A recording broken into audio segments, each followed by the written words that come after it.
Moi, je pense à mars. Moi, je ne vous entends pas et je ne vous vois pas, mais si vous m'entendez et vous me voyez, c'est très bien. Merci, en tout cas, merci Fabio de m'avoir invité à ce webinaire. Donc, moi, c'est Antoine Marchal. Donc, je suis consultant indépendant. J'ai créé Gyroscope Consulting il y a 2 ans pour justement, en revenant d'expatriation de Bali. En fait, j'ai travaillé chez différents acteurs du tourisme, que ce soit les tours opérateurs comme Asia, comme des agences locales comme Chantier Travel, ou tout simplement avec Marco et Vasco. Donc, j'ai travaillé dans différents types d'acteurs, des agences en ligne et aussi des TO traditionnels et des agences de voyage plus classiques. Voilà, et donc je suis parti d'un constat après, voilà, c'était 7-8 ans chez différents acteurs. Je suis parti d'un constat, c'est que tous les acteurs du tourisme dépensent énormément sur Google, tout simplement. Et j'ai une grosse partie de leurs dépenses. Bon, pas en période de Covid, évidemment, mais en période, disons, classique. Donc, je suis parti de ce constat-là et je me suis aperçu qu'en fait, ils valorisaient très peu. Ça dépend, il y a quelques exceptions, mais on valorisait très peu les sites web, en fait, tout simplement. On dépensait beaucoup d'argent pour faire venir les gens sur un site web, mais on dépensait très peu d'argent pour convertir justement cette audience en demande de devis, en booking directement. Donc, je suis vraiment focalisé sur la conversion. Donc, donc là, on va vraiment parler de la conversion du trafic web en demande de devis. Excusez-moi, j'essaie juste de rétablir parce que je ne vous vois pas, donc c'est pas très, très agréable. Voilà. Donc voilà, donc ça c'est le constat. C'était comment améliorer tout simplement la conversion web. Donc là, l'idée de la présentation, c'est de vous donner, vous expliquer un peu ma méthodologie, mais aussi de prendre, l'idéal, ça serait de prendre, si vous voulez vous prêter au jeu, de me donner un site web parmi vous et vous donner des petits conseils techniques. Mais d'abord, je vais vous présenter peut-être ma méthodologie. La méthodologie, c'est vraiment croiser à partir de l'existant, de vos données sur des interactions qu'ont les utilisateurs sur un site web, donc Google Analytics. Je ne connais pas du tout le niveau de chacun d'entre vous, donc je vais revenir vraiment aux fondamentaux. C'est que je pars de la data, des données. Donc je croise en fait les données Analytics de Google Analytics sur votre site web avec vos données CRM. Ou après ça dépend. Hein, il y a des clients à moi qui fonctionnent sur l'Excel ou sur d'autres choses. Donc je croise en fait le online et le offline pour toutes ces données-là pour savoir qu'est-ce qui fonctionne le mieux sur votre site web. Donc, concrètement, tous les chefs d'entreprise avec qui je travaille ont une idée de ce qui performe en vente, ce qui est, on va dire, le plus important. Mais pas forcément ce qui performe, ce qui attire l'attention de l'internaute sur le site web. Donc, en fait, c'est vraiment faire ce pont-là pour générer le maximum de demandes qualitatives, en fait, qui vont convertir en booking. Donc ça, c'est la première étape. La deuxième étape, c'est vraiment, une fois que j'ai en fait une cartographie de votre site web et de la performance en chiffre d'affaires de votre site web, je vais attaquer sur les bonnes pratiques de l'expérience utilisateur. Donc, l'expérience utilisateur, c'est plein de choses. Mais une des choses classiques de l'expérience utilisateur, c'est de se dire comment réduire les frictions qu'on a sur un site web.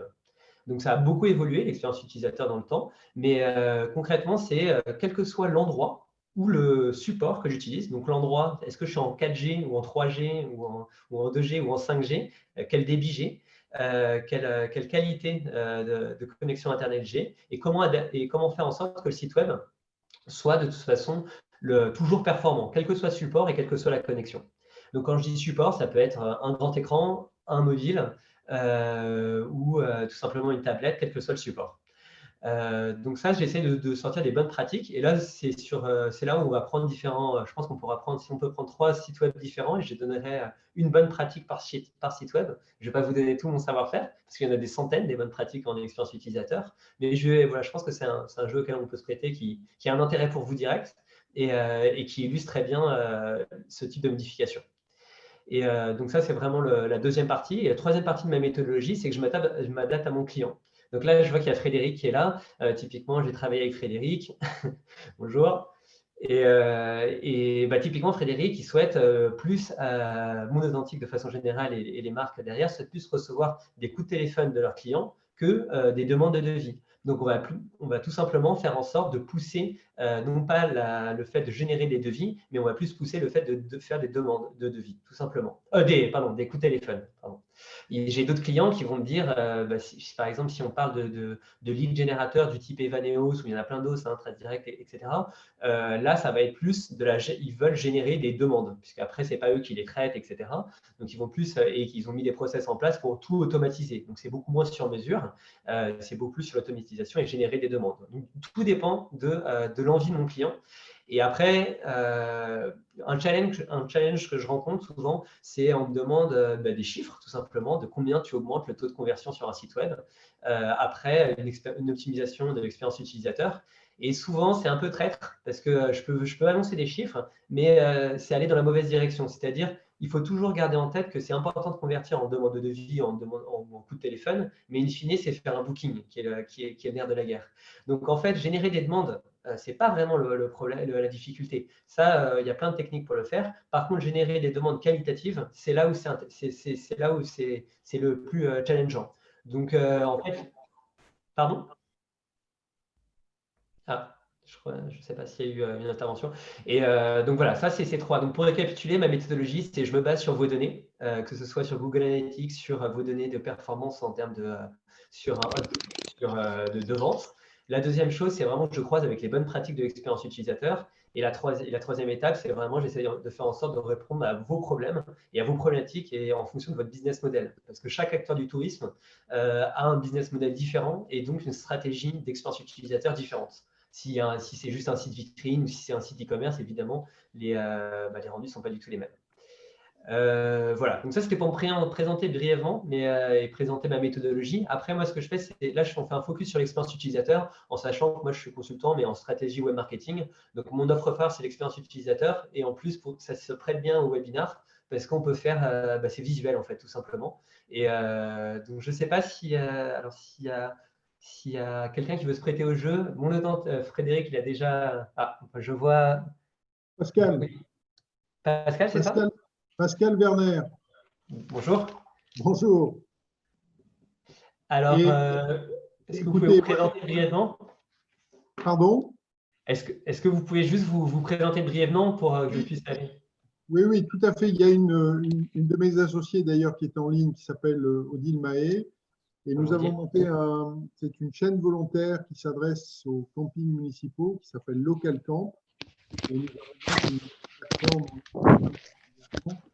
de ces sites qui répondent à une charte, etc. Je ne rentre pas dans le détail. Mais notre cible, les adhérents sont plutôt des campings qui sont des campings municipaux et perdus au fin fond de l'Aveyron, de la Corrèze, de la Bretagne, et pas du tout des campings comme Sandaïa qui sont au bord de mer avec des équipements ludiques, etc. Voilà, ça c'est pour la présentation très rapide. Et donc, on a un site qui s'appelle localcamp.fr. D'accord.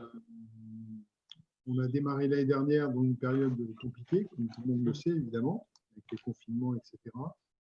Et on démarre en fait cette année, véritablement. Donc on a un site marchand de réservation. Donc, ce qui nous intéresse, nous, c'est les réservations en fait. Et votre cible, pardon, le client final, c'est des particuliers, hein? Oui, tout à fait. Tout à fait. Et on a une commercialisation de groupe aussi en parallèle, avec des CE, des fédérations, etc. Mais le site s'adresse essentiellement à des particuliers. Super, parfait. Ce que je propose, c'est que je fasse un partage d'écran. Je ne sais pas, je n'utilise pas tout le temps Zoom. Est-ce que je peux faire un partage d'écran ou pas, Fabio? Normalement, tu as en bas. Ah oui, c'est bon. Voilà. OK. Alors, je vais vous partager mon écran et je suis sur le site. On est bien d'accord que c'est ce site-là? Ouais. OK, nickel. Donc, ce qu'on va faire, c'est qu'on va essayer de prendre je vais essayer de regarder rapidement. Donc là, la première chose qui va. Donc, c'est un site marchand, hein. Donc, pour un site marchand, typiquement, je vais dire ce qui saute au jeu juste avant de scroller. Donc, ce qui est bien, c'est que la meilleure connexion n'est pas toujours. OK. Bon, allez, il y a plusieurs choses, mais je vais essayer de rester juste, en fait, ce qu'on appelle la ligne de flottaison. C'est tout ce qu'on voit maintenant sans scroller, concrètement. Donc, en fait, dans mon idéal, il faut toujours qu'on comprenne en une seconde la proposition de valeur. Donc, la proposition de valeur, c'est en une phrase, en 5 mots, savoir ce qu'on vend. Donc là, typiquement, la meilleure connexion n'est pas toujours celle du Wi-Fi quand je clique dessus. En une seconde, pour quelqu'un qui ne vous connaît pas, Pascal, ça ne décrit pas votre activité. En fait, la home page, donc la page d'accueil, ce sur quoi on est actuellement, ça ne décrit pas l'actualité. Donc, un conseil, mais ça, c'est plus du web marketing, ce n'est pas d'expérience utilisateur, mais bon, ça me saute aux yeux, donc je vous le dis. C'est vraiment ce que vous m'avez dit il y a quelques instants. Il faut et c'est un exercice difficile, hein, je ne dis pas que c'est facile, mais il faut qu'en une phrase qui soit courte et percutante, que vous décriviez ce que vous vendez, tout simplement. Votre valeur ajoutée aussi. Hein. Donc, c'est un exercice qui on ne le fait pas en 10 minutes. Mais par contre, voilà, ça, c'est quelque chose, c'est le premier point. La deuxième chose, qui est plus de l'expérience utilisateur, ça va être les deux drapeaux. On voit qu'il y a un drapeau anglais, un drapeau français. Ce qui est ici. Typiquement, ça, ce n'est pas quelque chose qu'on met dans le menu. Donc ça, c'est ce qu'on appelle la granularité de l'information. C'est-à-dire qu'au niveau du menu, là, je vois qu'il y a 1, 2, 3, 4, 5, 6, 7 entrées. 7 entrées, c'est beaucoup pour un site marchand. Il faut vraiment simplifier au maximum le monde d'entrée. Donc, la granularité, c'est un mot compliqué pour dire quelque chose de simple. La granularité, c'est un peu l'idée d'un entonnoir. Et c'est de mettre des entrées très généralistes qui permettent d'aiguiller la navigation. Donc, et plus on clique, à chaque fois que vous faites un clic, vous devez apporter à votre client, en fait, à votre prospect, une information supplémentaire.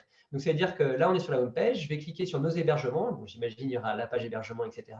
Et ça paraît très logique ce que je dis, mais en fait, plus on met d'entrées, plus on perd l'utilisateur. Donc, il faut vraiment aller au minimum d'entrées possible dans le menu. Ça, c'est la première chose. Et pour revenir sur les drapeaux, là, typiquement, c'est deux choses qu'il ne faut pas mettre dans le menu, puisque en fait, si vous pensez bien, donc là, je parle aussi de l'acquisition. Si vous pensez bien votre acquisition, chaque fois qu'on tape sur Google, donc là, on tape sur Google en français, on doit tomber sur des pages en français. Quand on tape en anglais, on doit tomber sur des pages en anglais. Et en fait, si votre acquisition est bien faite, que ce soit en référencement naturel, en référencement payant, ce genre de choses, et ben en fait, les personnes arrivent directement sur la page voulue. Et donc, les drapeaux, il faut les avoir, mais ce n'est pas du tout essentiel. Si votre site est bien pensé, il va se retrouver en bas de page. C'est seulement pour donner la possibilité, mais en aucun cas, c'est quelque chose d'essentiel de le mettre en haut, concrètement.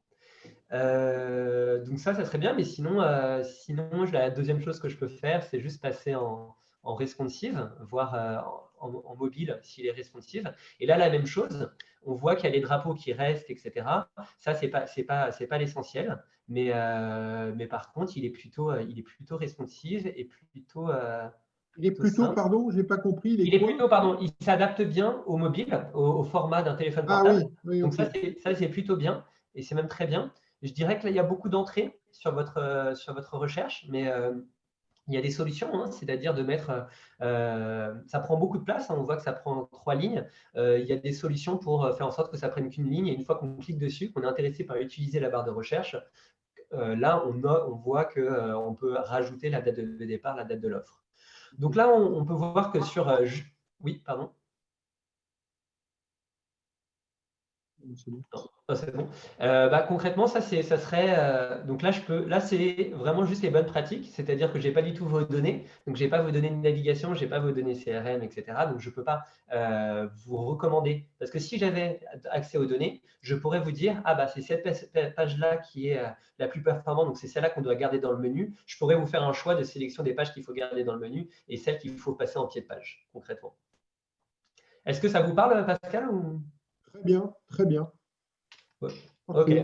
Merci beaucoup. Est-ce que vous avez des questions par rapport à ça ou… Oh, super, merci. Ok, super. Il y a Antoine, il y avait Claire, justement, qui, je crois, est l'associée de Pascal, qui posait la question dans le chat tout à l'heure en disant, idéalement, il faudrait combien d'entrées dans les menus? En fait, il n'y a pas un nombre.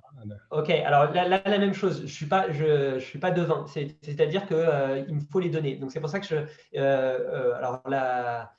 le moins possible, mais il faut que votre compte… c'est pas une réponse facile, c'est pas une question facile, il faut le moins d'entrées possible, il faut être le plus simple possible, tout en étant très clair sur d'une part, votre business model, ce que vous vendez, et d'autre part, que 90% des recherches puisse aboutir seulement via le menu. C'est-à-dire que toutes les pages, 90% du volume de recherche doit être représenté dans le menu. Mais ça ne veut pas dire en un clic. Ça veut dire que ça peut être potentiellement en 3. En fait, dans l'idéal, il faut jamais, sur un site web, pour arriver à n'importe quelle page, il ne faut jamais plus de 3 clics. Donc, on peut se dire, après, c'est plein de règles, hein, si on peut les contourner un peu, mais il faut rendre accessible l'information à 3 clics. Mais concrètement, là, je dirais que je vais aller plus en profondeur, nos destinations, groupe et séminaire, typiquement, pour moi, c'est quelque chose, si Pascal m'a dit que ce n'était pas forcément le cœur de business, le B2B, typiquement, ça peut être mis dans un second temps. Parce que ce n'est pas la cible, parce que c'est pas on ne touche pas les clients en direct. Groupe et séminaire, j'imagine, c'est pour développer le B2B sur votre business. Et donc là, ça serait plutôt dans un second temps. Et d'ailleurs, l'acquisition en B2B n'a rien à voir avec… Quand je dis de l'acquisition, c'est l'acquisition client, n'a rien à voir en B2B et en B2C. Donc, c'est important de l'avoir sur le site web, mais pas forcément en premier plan. Est-ce que c'est clair, c'est ça? Qui est la personne qui est associée? Je n'ai pas retenu le prénom, pardon. C'est moi, c'est Odile Mahé. Ah, Odile Mahé, pardon, Odile. Est-ce que ça répond à votre question? Oui, tout à fait. Okay. Super. Ça nous permet d'éclaircir les choses. Parfait. Est-ce que quelqu'un d'autre veut se prêter à ce petit jeu de mettre… Après, faut être ouvert à la critique. Hein. Ça se veut des critiques constructives et pas… Cheval d'aventure. Pardon? Il y a Claire qui a envoyé dans le chat le site chevaldaventure.com. Ah, cheval d'aventure. Alors, je vais aller dessus de suite. Alors, cheval d'aventure. Je suis en train de… Hop. Ok, excellent. Alors, je vais repartager. Juste, fallait que je partager mon écran de nouveau. Cheval d'aventure. Partager. Ok. Est-ce que vous voyez bien mon écran? Oui. Ok. Alors, donc, est-ce que je peux avoir un petit brief sur Cheval d'aventure, si c'est possible? Bien que je vois que c'est écrit depuis très longtemps et que je devrais déjà connaître, mais… Claire, tu peux nous parler un peu de Cheval d'aventure?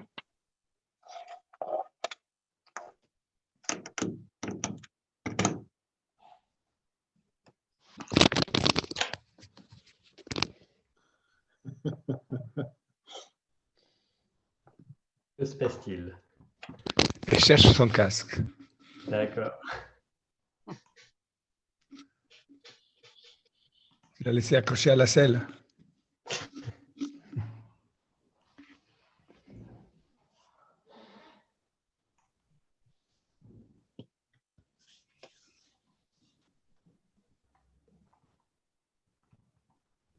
Il y a des belles images en tout cas. Ouais, très belles images. Ça donne envie.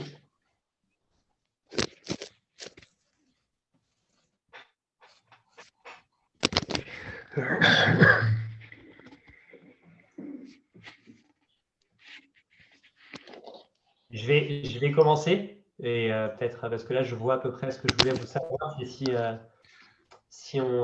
c'était de la vente aux clients.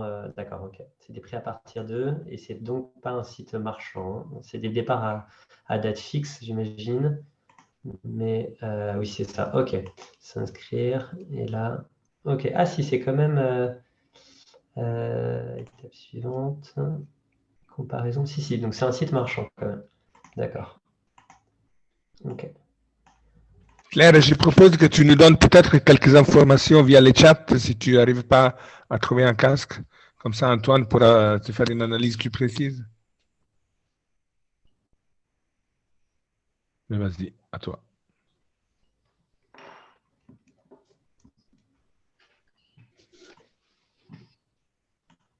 C'est à moi, pardon, à moi ou à…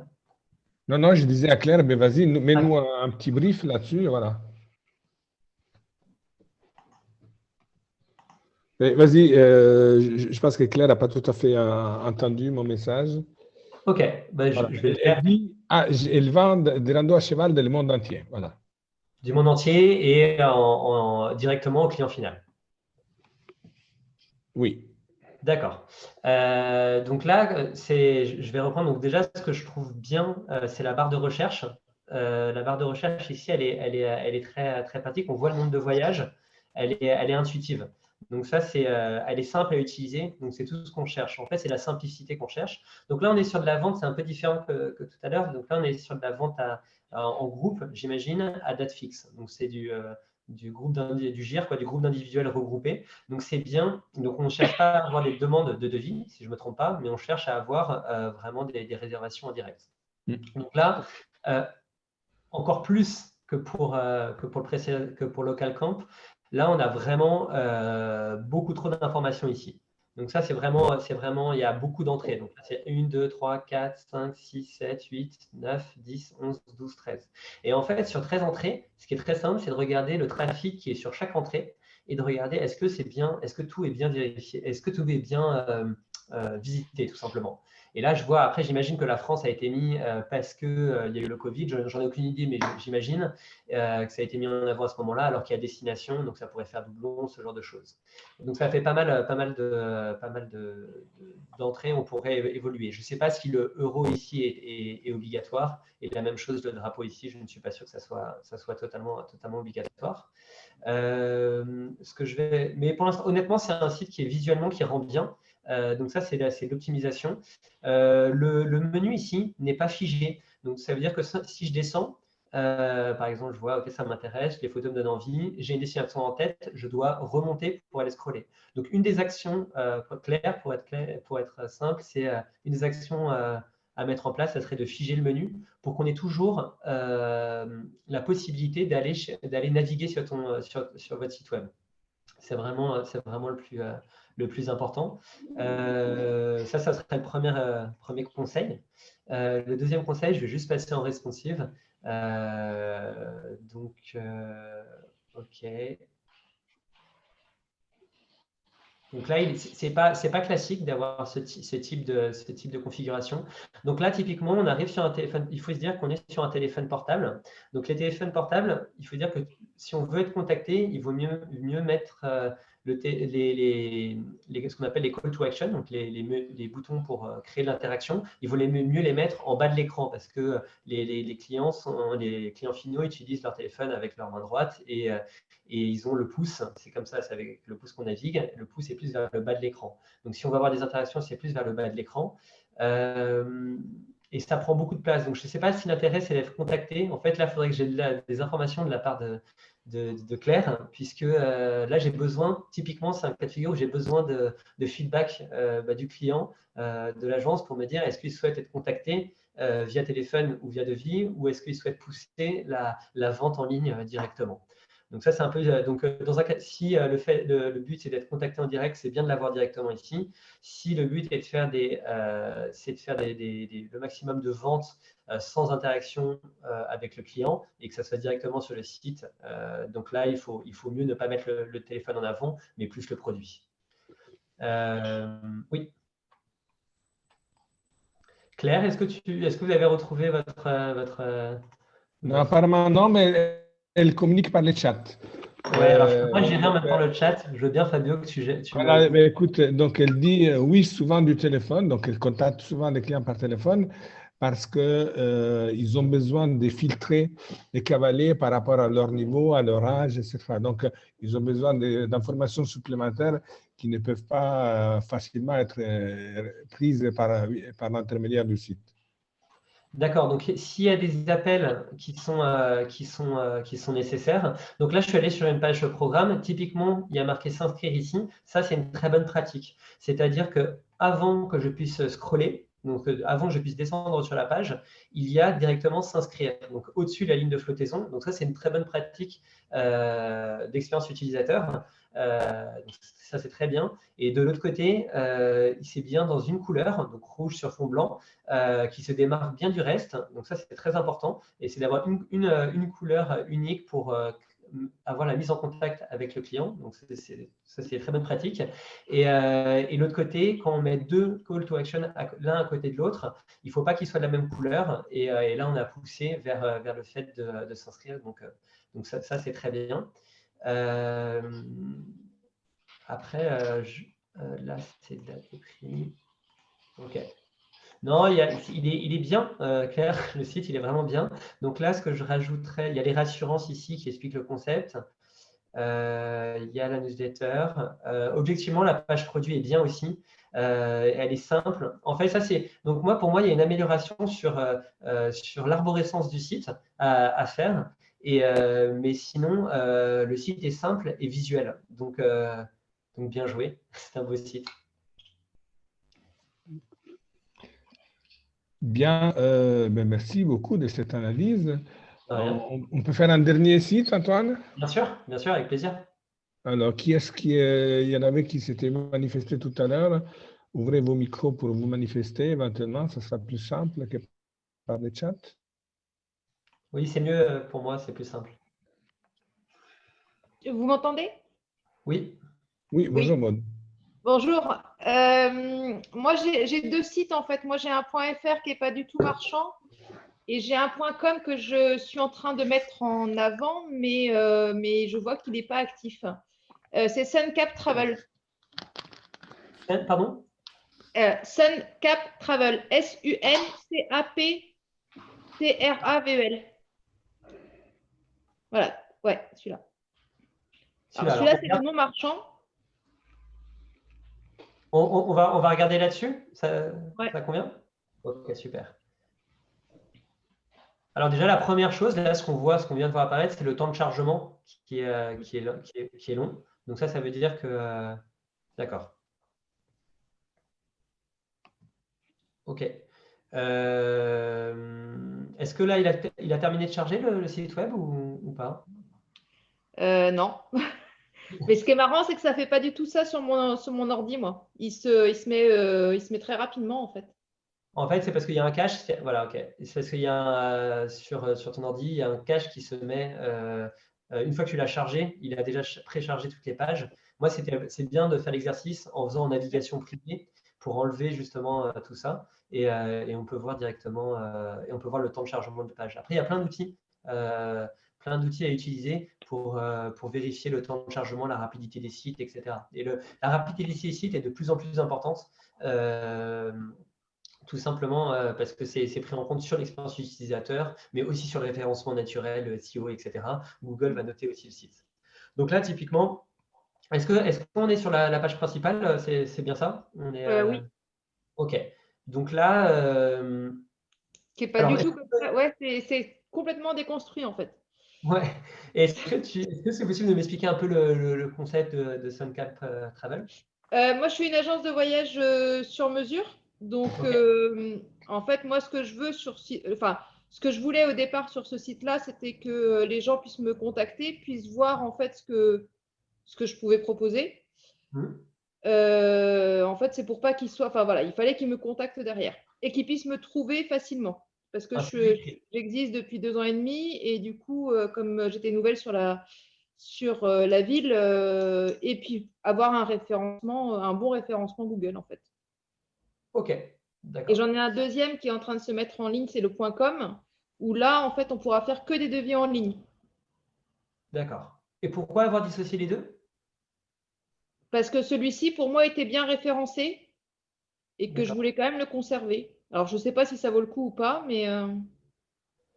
Et moi, je suis toujours dans l'optique moins mais mieux. Et moins et mieux, c'est-à-dire mettre toute son énergie sur un site web est toujours plus efficace que d'en avoir des multiples et passer du temps entre les deux. Si c'est possible, hein, si c'est bien le même public, si c'est bien la même entreprise et le même public qu'on cherche derrière, hein, évidemment. Mais là, très, très clairement, là, pour moi, c'est un site qui n'est pas… on ne comprend pas ce qu'on vend directement. Il n'y a pas de menu. Il y a les contacts, mais il faut scroller par la suite. Je dirais qu'il y a beaucoup de choses à faire. Je dirais qu'il faut repartir de zéro, pour être clair. C'est-à-dire que là, je vais faire le test, hein, mais je vais cliquer. Mais Là le temps de chargement, il est pas bon.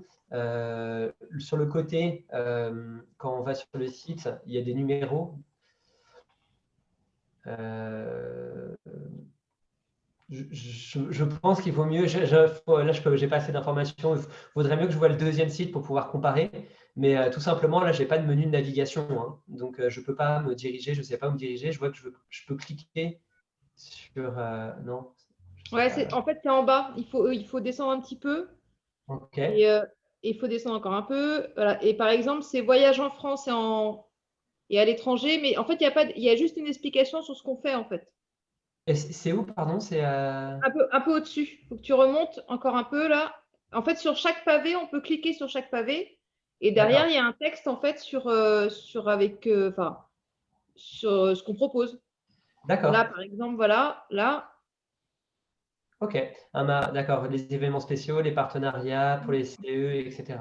D'accord. Donc, en fait, là, sur ta homepage, tu as mis ton offre, hein, ce que tu proposes pour les différents types de clients que tu as. Mais typiquement, il faut pas. Là, la première chose qu'il faut faire, si tu restes sur ce site web-là, la première chose qu'il faut faire, c'est vraiment faire un menu qui retranscrit ton offre. Et la même chose, tu n'as pas de proposition de valeur sur tes images ici. Il faudrait dire tout simplement ce que tu es, que ce soit une agence de voyage spécialisée dans le sur-mesure, etc. Et donc, en fait, il faut que tu arrives à catégoriser, c'est-à-dire d'un premier côté, le menu, tu dis le nom de ta société, c'est très bien, c'est ce que tu as. La deuxième chose, c'est tout simplement les destinations que tu offres. La troisième chose, ça va être quel type, ton concept ou tes inspirations, tout dépend. Et la troisième chose, c'est prendre contact, c'est-à-dire tout simplement faire une demande de devis avec ce qu'on appelle les call to action. Donc, c'était ce qu'on a vu sur le site tout à l'heure. Tout simplement, c'était le site sur les randonnées avec s'inscrire. Typiquement, ça, c'est une très bonne pratique. C'est très parlant et c'est simple pour prendre contact. Donc, et que ça ressorte. Là, c'est en rouge, ça ressort directement. Donc, c'est visuel. Donc, on va directement prendre contact. Là, pour moi, le premier axe d'amélioration, c'est de recréer organiser et structurer ton offre pour que dans ton menu, en une seconde, un internaute, sans qu'il ait besoin de scroller, donc sans qu'il ait besoin de descendre sur le site web, il sait ce que tu fais et il sait quelle destination tu proposes. Et il peut prendre contact avec toi. Donc ça, pour moi, c'est ça. Donc je me concentrerai juste sur la première page, avant la ligne de flottaison. Juste mettre ça, ça aiderait beaucoup déjà à ce que ton expert, à convertir en fait les gens qui viennent sur ton site en prospects, en potentiels clients. Et par contre, du coup, toi, tu préfères, enfin, vaut mieux avoir un seul site internet plutôt qu'un .fr et un .com. Oui, moi je pense qu'il faut, oui, tout à fait. Je pense qu'il faut bien penser. En fait, je suis dans après, je veux dire, il y a plein de façons de faire différentes. Par exemple, Marco Vesco a un site mère et derrière plein de sites satellites pour chaque destination. Et donc, ils ont quasiment autant de sites web que de destinations, tout de même nom de domaine. Mais donc, il y a d'autres choses à faire. Mais là, typiquement, dans ton cas, je pense que c'est sûr qu'il faut concentrer tes actions sur un site web. Un site web et bien le mettre en avant. Parce qu'en fait, il y a juste de la perdition d'efforts aussi à penser deux sites web. Ok. Bon, bah, merci beaucoup. Pas de souci. Avec plaisir. Donc, en fait, là, les trois grands, je vais arrêter le partage, mais les trois grandes remarques, les trois grandes mises en pratique, je ne sais pas si c'est vraiment savoir si le site web est responsive. Donc, c'est vraiment essayer tout simplement, je vous conseille à tous, pour tester un site web et des agences web avec qui vous travaillez, c'est juste prendre votre téléphone portable et mettre votre site web sur votre téléphone portable et savoir si c'est facile de prendre contact avec vos équipes, tout simplement, faire une demande de devis. Ça, c'est le premier conseil. Le deuxième, donc c'est vraiment sur le côté que ce soit responsive pour l'aspect téléphone. Le deuxième conseil, ce serait mettre en avant vraiment ce qu'on appelle les call to action, donc le demander un devis, tout simplement, et que ça soit, et qu'il y ait une couleur qui soit utilisée, qui soit toujours la même. Ça serait, je pense, le deuxième conseil qui s'applique à tous les sites web. Et le troisième conseil, je pense que ça serait la granularité de l'information. C'est le fait de vraiment simplifier le message. En fait, il faut vraiment essayer, et c'est la complexité. Hein. Moi, j'ai beaucoup travaillé avec des agences de voyage en Asie locales et qui ont énormément de savoir, énormément d'expertise sur des domaines très précis.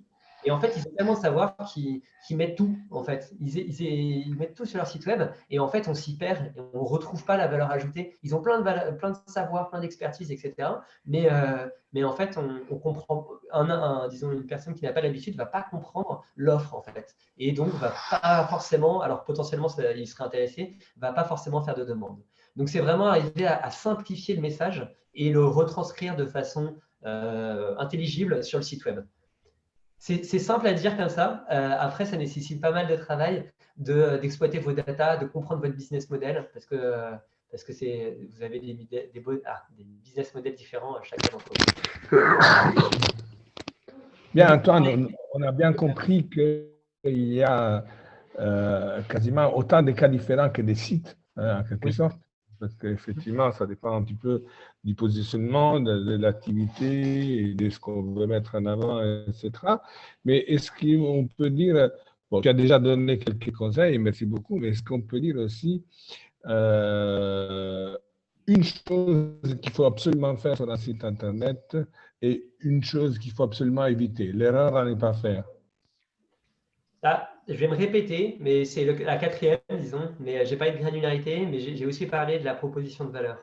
C'est un exercice que tout le monde devrait faire. C'est tout simplement, en une phrase, arriver à montrer sa valeur ajoutée et ce qu'on apporte à son client final. Rester focus sur, OK, j'ai une société, quelle que soit la société, et cette société répond à un besoin et je me différencie comment. Et donc, en fait, en une phrase, et c'est complexe. Hein. Moi, j'ai mis du temps à trouver la mienne, tout simplement. C'est d'accompagner tout simplement les acteurs du tourisme à devenir visibles. Donc, c'est en une phrase, c'est comment devenir visible, en fait. Donc, évidemment, on ne peut pas tout mettre dans une phrase, mais il faut caler les trois grandes idées en quelques mots. Et ça, pour moi, c'est un travail qui, là, on parle d'expérience utilisateur. En l'occurrence, ça, c'est du marketing. Hein. Mais c'est ce qui manque pour moi sur beaucoup de sites web. Ça serait ça. Et l'erreur à éviter, c'est de… C'est quoi l'erreur? Il y a beaucoup des erreurs. Oui, c'est de penser son site web sous le format d'un grand écran, donc l'écran de votre PC sur lequel vous êtes au quotidien, ou un écran de bureau, et de ne pas le penser en mobile. Et en fait, quand vous parlez avec, je ne sais pas avec qui vous passez pour faire vos sites web, etc., mais si vous voulez challenger la personne qui s'occupe de votre site web, toutes les maquettes doivent d'abord être en responsive et après en version écran d'ordinateur classique.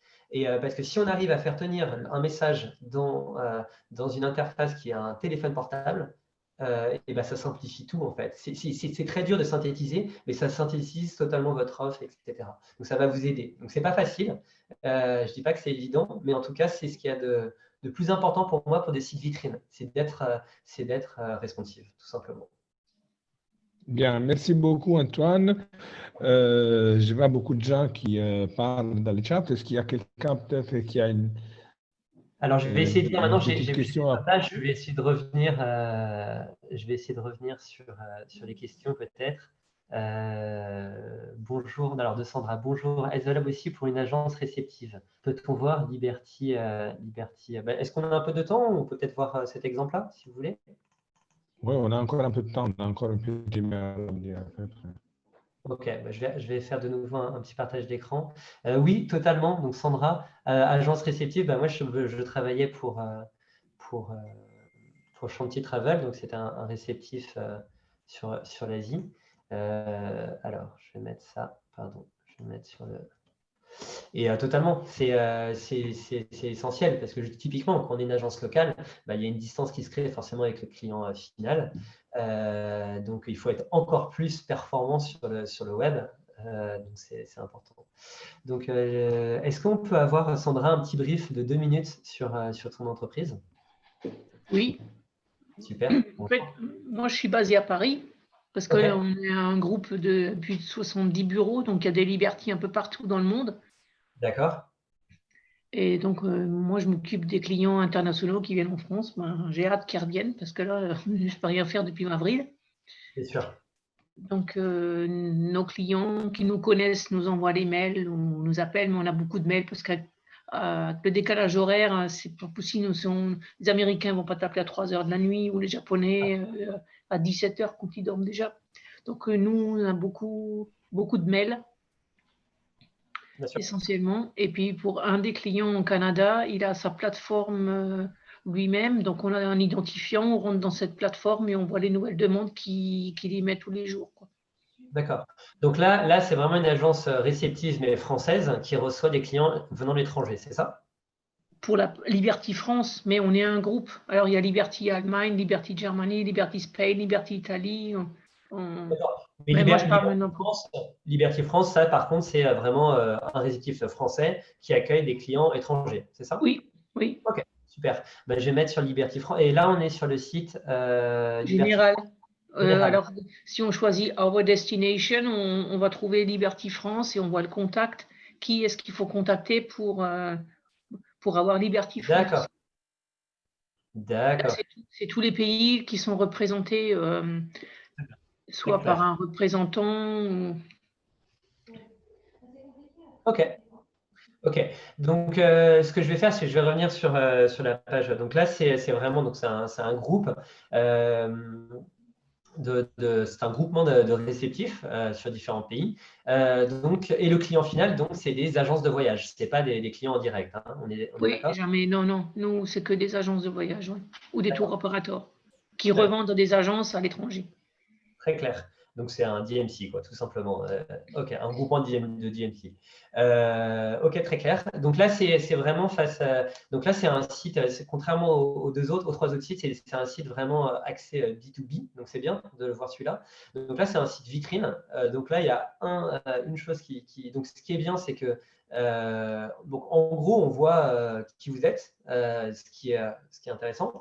Mais en vrai, si on pouvait le mettre à la place du logo, mettre juste Liberty International Group en baseline, donc baseline c'est juste une petite phrase qui accompagne le logo, ça permettrait de gagner cette place-là et en fait au lieu de dire We are Liberty International Group, mais dire ce que vous faites. Parce que ce que tu viens de m'expliquer, désolé je tutoie mais c'est l'habitude du tourisme.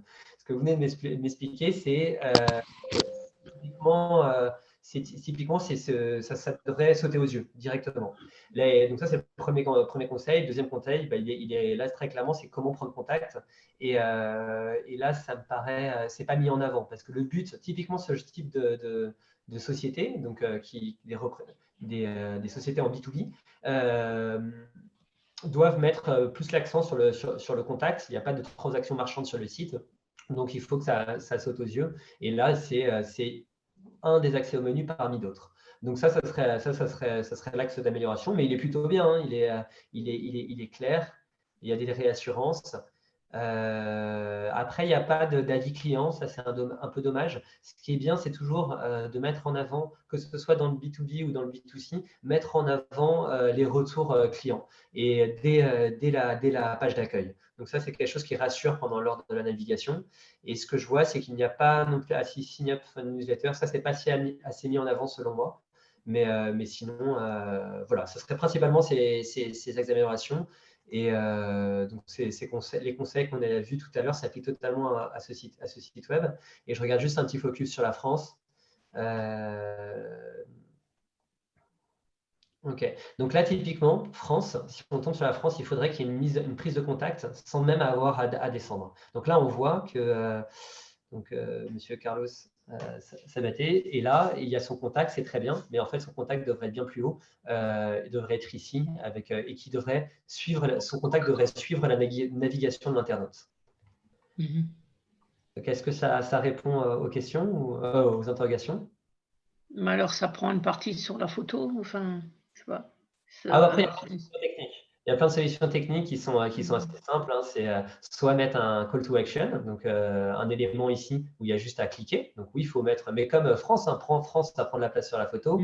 Weather et Local Time prennent de la place sur la photo. Après, quel est l'objectif? Est-ce que c'est de connaître le temps ou l'heure, ou est-ce que c'est de prendre contact avec Liberty? Et très clairement, c'est prendre contact avec Liberty. Je ne dis pas qu'il faut l'enlever, je dis juste qu'il faut le mettre plus en bas dans la page. Ou même les deux peuvent cohabiter. Hein. Mais clairement, il ne faut pas oublier que le site web, à quoi sert ce site web-là? Il sert à prendre contact.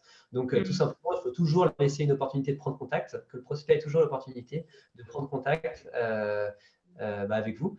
Et c'est l'objectif numéro 1. Donc, c'est-à-dire que tout le temps, lors de la navigation, il faut qu'il y ait le moyen de prendre contact en un clic. Ce n'est pas le cas.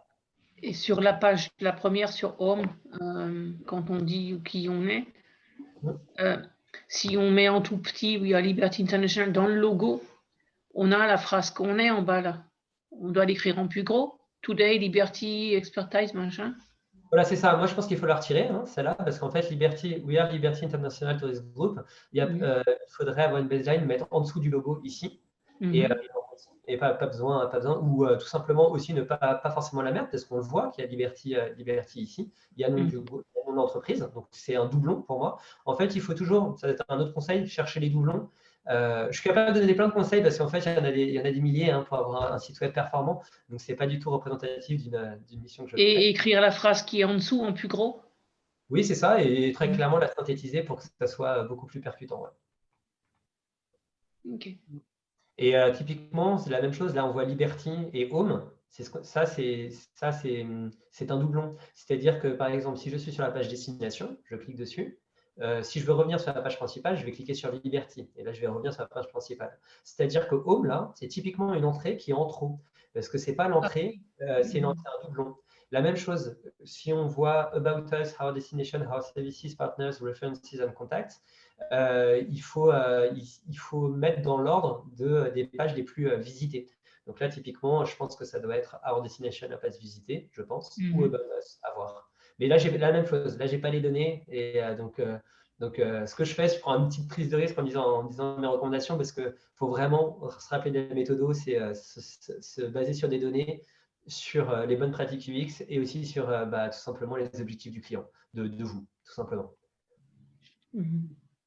Est-ce que ça répond aux questions? Oui, merci. Super. Je vais arrêter le partage. Je vais revenir peut-être sur le… Je ne sais pas, Fabio, si tu as vu d'autres interrogations, d'autres questions il y avait Valérie Conan qui demandait aussi éventuellement un petit coup d'œil sur son site. Et il y avait eu aussi auparavant quelqu'un d'autre. Je suis content, vous prêtez au jeu. Bon, après, vous prenez des conseils, c'est bien. Mais il y a plein de sites. Je vais enchaîner alors. Et, voilà. Valérie Conan qui a envoyé l'adresse du site sur le chat. Oui, Antoine, bonjour. Je me suis permise, mon site n'est pas encore en ligne. C'est pour ça que j'ai mis en message privé l'accès avec les codes que je vous laisse à discrétion. Donc, juste pour que vous assediez éventuellement pour jeter juste un premier œil rapide. Là, tu touches en direct ou pour plus tard? Oui, on peut avec les codes, vous pouvez l'avoir en direct. Ça me paraît un peu compliqué là par contre de rentrer. Je vois juste, je vois pas les codes et je vois pas les. Là, je suis sur la conversation et dans le message privé. Ah oui, alors ça, je veux bien qu'on prenne contact par la suite si ça ne dérange pas, parce que le temps que je mette les codes, etc., je ne pense pas que ce soit la chose la plus simple. Okay. Mais ça ne me dérange pas de le faire à côté, mais ça va prendre du temps et on est beaucoup. Et je pense Sinon, il y avait Sylvie Avalos aussi qui avait… oui. Je vois, bonjour Antoine, oui, et bonjour à tous. Voilà, je t'ai envoyé mon site, Anapia. Ah, super. Anapia, ok, super. Je vais faire le partage d'écran. Hop. Avant que tu commences, une petite question qui vient d'arriver dans le chat de la part d'Éric Batens, qui peut intéresser tout le monde. Il dit, j'ai deux questions pour Antoine que je trouve très pertinentes ce qu'il dit. Est-ce qu'il gère les modifs ensuite, si besoin, suite audit? Donc ça, je pense que oui. Et s'il est exigible aux aides État pour la numérisation? Alors, c'est deux sujets qui sont intéressants. Il y en a un, donc, tout dépend de ce qu'on appelle le suivi. Par exemple, en ce moment, là, j'étais à Lyon la semaine dernière pour piloter la mise en place des recommandations avec un client, avec son agence. Donc, souvent, quand j'arrive dans une entreprise, chez un client, il y a déjà une agence, il y a déjà un site web existant. Et donc, soit une agence, soit en interne. Donc, franchement, je m'adapte au format. Donc, là, en l'occurrence, je travaille avec en ce moment deux agences de voyage de développement pour un client. Et de temps en temps, c'est en interne. Et donc, quand c'est en interne, je peux accompagner aussi quand c'est sur WordPress. Tout dépend de la technologie utilisée, en ce qu'on appelle le CMS, donc le Content Management System. Je traduis tout parce que je ne connais pas le niveau de chacun. Donc, c'est l'outil qui permet de mettre tout simplement du contenu en ligne sur le site et du contenu et aussi l'ergonomie du site web. Deuxième question, c'était est-ce que c'est pris en charge par les aides en ce moment? Donc, il y a plein de types d'aides en ce moment. Donc, il y a des aides, que ce soit le FNE, d'ailleurs, qui est prolongé et renforcé.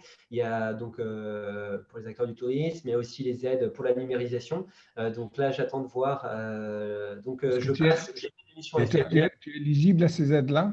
Alors, oui, non. Alors, oui et non. C'est-à-dire qu'il faut être référencé Datadoc et l'agence Abyss Formation avec qui je travaille, on fait des formations ensemble et elle est référencée Datadoc. Donc, oui, je peux être formateur, mais via l'agence Abyss Formation. D'accord. L'agence de formation Abyss Formation qui est référencée Datadoc et donc qui permet de bénéficier des aides gouvernementales. Mais c'est pas le même format, c'est un format de formation et ce n'est pas un format de conseil. C'est deux choses différentes. Pour synthétiser, le conseil, c'est vraiment moi qui fais tout de A à Z de mon côté.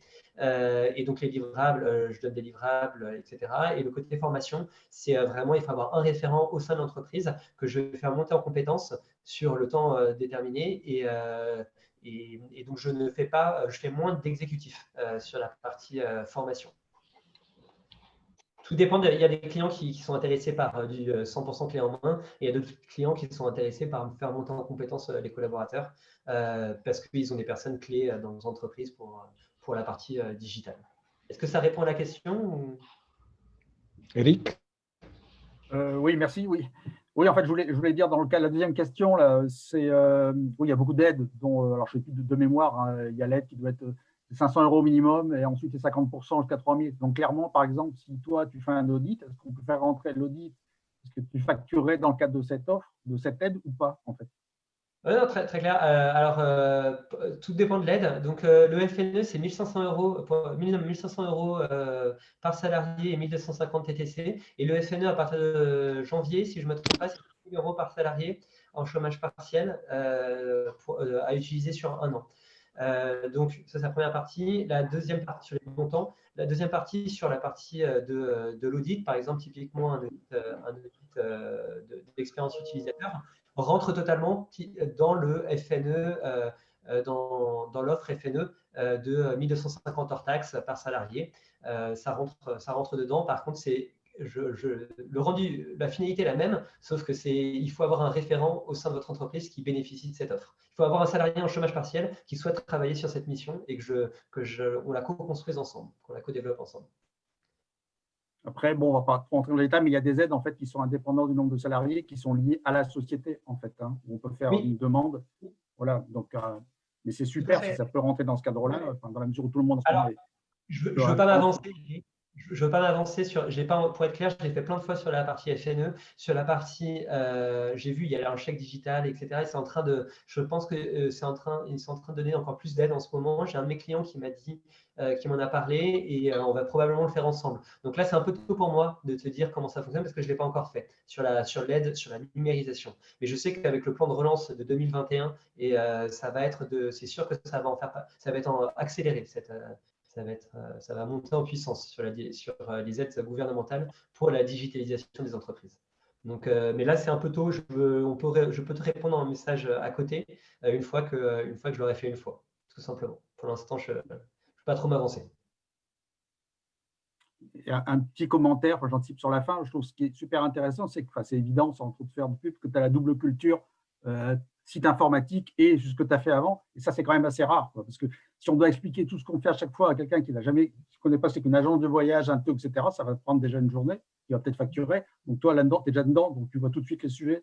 Donc ça, je pense que c'est super. Moi, je reste dans le tourisme, et non, je suis passionné. Hein. Après, avant, moi, j'ai eu différentes casquettes dans le tourisme, une partie sales un peu, une partie prod. Donc, j'étais directeur de production chef de produit chez Marco Vesco et directeur de production chez Chanty Travel. Et je m'occupais aussi en partie du marketing et un peu du digital. Et là, je me suis vraiment focus sur la partie digitale parce que j'ai eu le constat qu'il y avait des besoins. Quoi. Il y avait vraiment des besoins dans le tourisme et que repartir de zéro à chaque fois avec des interlocuteurs qui ne viennent pas forcément du tourisme, on perd un peu de temps. Mais oui, clairement. Mais je te remercie, Eric, pour la pub. Ça fait plaisir. Je fais un petit focus pour ce site, donc Anapia Voyage. Peut-être est-ce qu'on peut avoir un petit brief avant, juste sur le but du site web et un peu ce qu'on vend. Oui, tu m'entends, Antoine? Je t'entends. Oui? Oui. Alors moi, je fais que du sur-mesure pour les individuels, plutôt haut de gamme et en mélangeant les nuits en famille et des hôtels de charme. Ok. Alors déjà, ça parle dans le sens où directement, il y a, bon, en plus de ça, c'est écrit, mais on vit un hôtel de charme. Mais ce n'est pas la première page, ça. Tu n'es pas sur la première page, parce que ça défile. Ça a défilé, je vais cliquer de nouveau dessus, je vais actualiser pour voir voilà. quelle était. Ça, c'est la... Encore mieux, c'est ce que j'allais dire. Ça, c'est vraiment mieux. C'est-à-dire, en 2 secondes, on voit, c'est clair, Anapia, voyage sur mesure. 2 éléments rassurants, c'est-à-dire 10 ans, donc ça montre l'expérience, donc c'est bien. Et en dessous de ça, on décrit encore plus.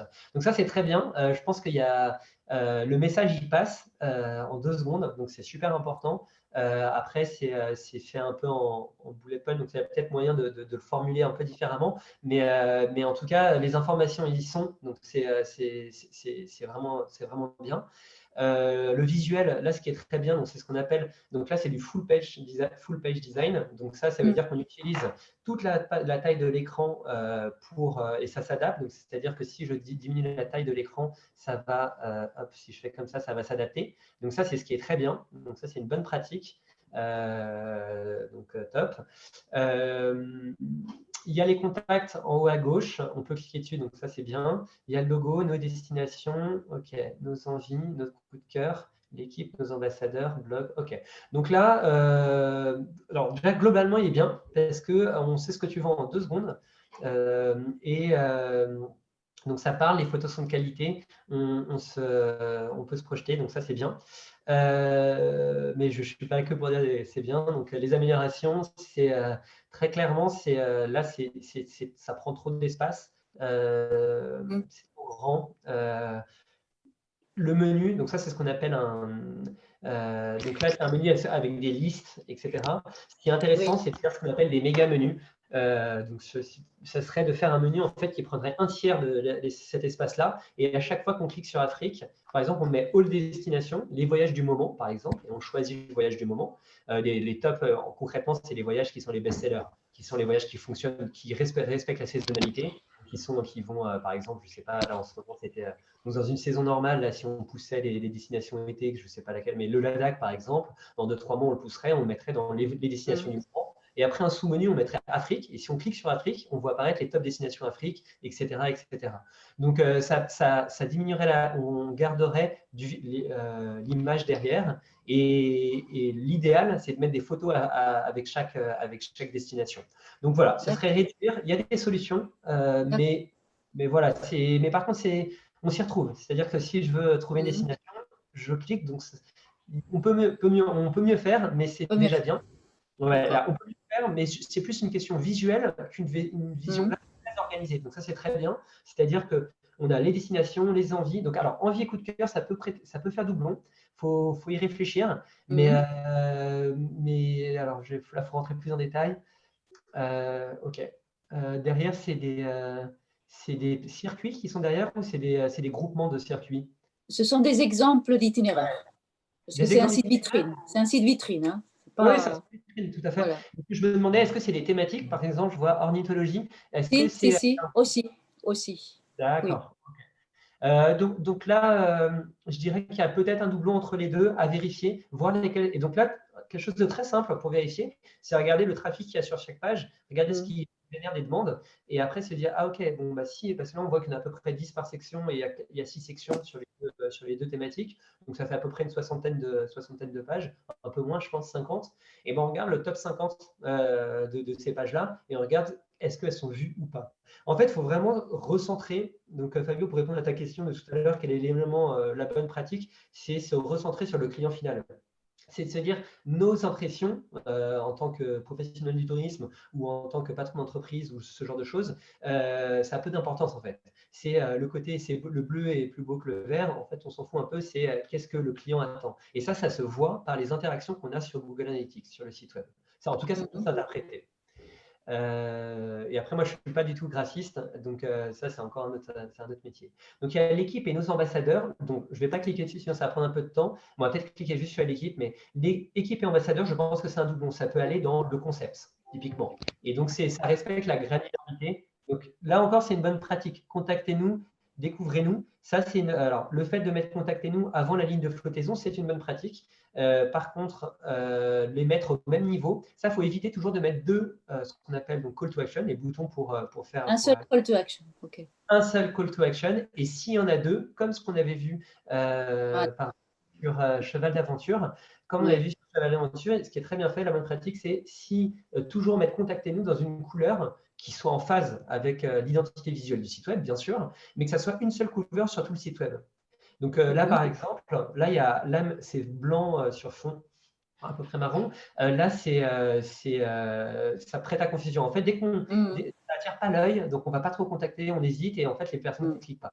Donc, d'une part, il ne faut pas mettre au même niveau, et faut éviter de mettre au même niveau, mais si on met au même niveau, il faut avoir des coloris différentes. D'accord. Et blog, typiquement blog, ça ne se met pas dans le menu. C'est quelque chose, le blog, c'est vraiment, c'est intéressant, mais ça va aider au référencement, ça va donner de la valeur à… Il y a je ne sais pas quelle est la qualité des articles, mais les articles, ça va créer du contenu qualitatif, mais on va référencer. C'est quelque chose pour rentrer sur le site web. Par exemple, si on crée un site, je ne sais pas, si on parle des hommes fleurs, etc. On fait un article sur les hommes fleurs, on va faire un article, et ben en fait, on peut tenter de référencer sur ce site-là, sur cet article-là, et derrière, la personne est sur le site, et derrière, on peut naviguer sur le site. Mais ça doit pas être mis, c'est pas un élément de premier plan, c'est un élément qui rentrerait pour moi dans concept. Donc, dans concept, je mettrais équipe, nos ambassadeurs, blog, et là, il y a un doublon avec le contact. Alors, si je clique sur contact, qu'est-ce qui se passe? Parce que là, on voit un petit d'accord, par mail, ça reprend ici, d'accord. Donc là, la même chose, contact, il faudrait que ça le mette dans une couleur. Donc, il faut choisir une couleur qui se… D'accord, la même que… Oui, exactement, qui se démarque. Et tous les call to action, donc que ce soit contact par mail, par téléphone, etc., suivent cette couleur-là. Parce que là, on le retrouve ici. Et là même, les réseaux sociaux, moi, ce n'est pas quelque chose que je mets en premier plan. La même chose, il faut partir du principe que les réseaux sociaux sont très importants, mais ils servent à arriver sur le site web. Parce qu'en fait, on suscite de l'intérêt sur les réseaux sociaux pour derrière amener sur le site web qui fasse un devis et qui ait une vente. Mais en aucun cas, une fois qu'on est sur le site, il faut les avoir, mais en pied de page, les réseaux sociaux. C'est une bonne pratique, toujours les avoir en pied de page, mais pas en haut. Ça prend de la place. Et typiquement, là, si je clique sur Facebook ou sur Insta, ça va m'emmener sur Facebook ou Insta, sur un autre site. Et ça, c'est pas bon parce que le but, c'est de garder la personne sur le site et de l'amener à faire une demande. Donc, c'est la même chose. Il faut l'avoir, mais pas à ce niveau-là, en page. Ok. Parfait, voilà. Merci. De rien. Tu nous donneras ton contact, Antoine, après, j'imagine. Pas de souci, avec plaisir. Je travaille à la bulle du voyage quand je suis sur Paris. Très bien. Je ne suis pas tous les jours parce que je suis pas mal en Bretagne, mais très clairement, vous pouvez me contacter. Vous tapez mon nom, Antoine Marchal ou Gyroscope Consulting, et vous tombez sur mon site web ou directement sur ma fiche à Google My Business. Donc, n'hésitez pas. D'accord. Tu le mettras dans le chat. Mets-le dans le chat. Je peux le mettre dans le chat. Oui. Ouais. Fabio, est-ce que je peux te laisser Alors, je vais l'arrêter. Je vais mettre ça. Et est-ce que vous avez des questions? Parce que je vois qu'il est 16h07. Je sais pas, je suis un peu débordé, désolé. Mais si vous voulez, on peut échanger si vous avez des questions. Là, on va peut-être arrêter le fait de checker des sites web. Ça prend un peu de temps. Mais est-ce que vous avez d'autres questions plus généralistes auxquelles je peux répondre?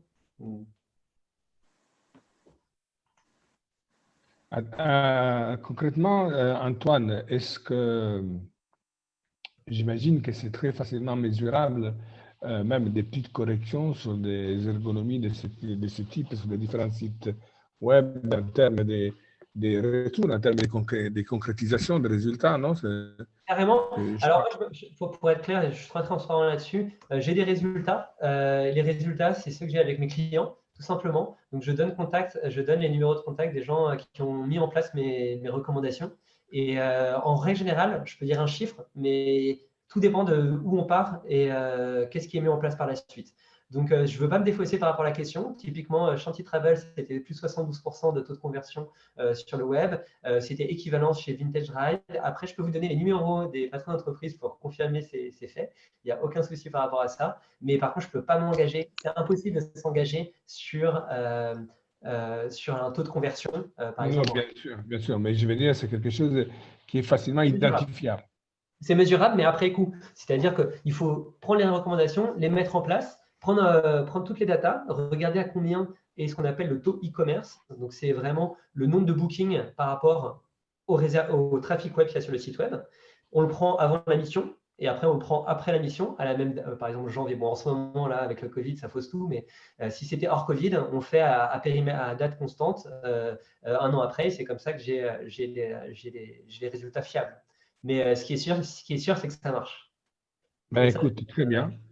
Les contacts de mes clients pour ça.